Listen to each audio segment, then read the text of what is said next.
Let's continue our salad series by turning this into this. Here we're going to do a little bit of a twist on a surf and turf. Starting off with feta butter lettuce. We're going to drain and then add a quarter can of lump crab meat. Just going to sprinkle it around.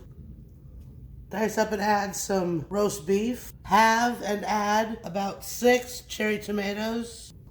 A few tablespoons of blue cheese crumbles. Then some artichoke hearts. How many you want is up to you. No judgment here, because I love these things. Now we're going to let that chill for about 15 minutes. While that's chilling, we'll go ahead and put together our dressing. 1/3 cup mayo to 1/3 cup sour cream. Half tablespoon of lemon juice. Quarter teaspoon of tarragon. 8 teaspoon dry mustard. 8 teaspoon garlic salt. Beautifully creamy. And about a quarter cup of garbanzos. Get that creamy dressing all spread. One twist on surf and turf. And of course there's no waste. These guys here, if I don't use them in another salad, I'll just snack right out of the jar.